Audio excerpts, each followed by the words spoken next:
How to download and install PhotoRoom application on your Android or iOS devices. Hi everyone, welcome back to another video from Wake&Tech. If you're looking to download PhotoRoom for editing photos and removing backgrounds, you can install the app from your device's official app store. If you are on Android, go ahead and open up your Google Play Store and also make sure that your device is connected to a stable internet.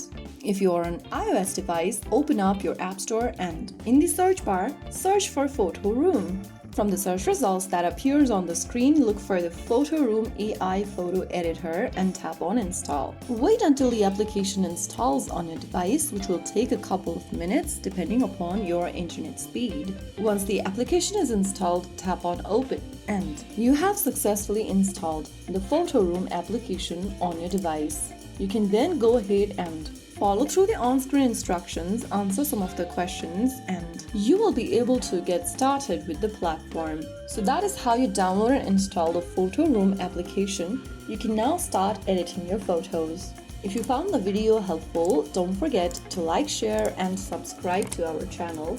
I will be back again in the next video. Stay tuned and thanks for watching.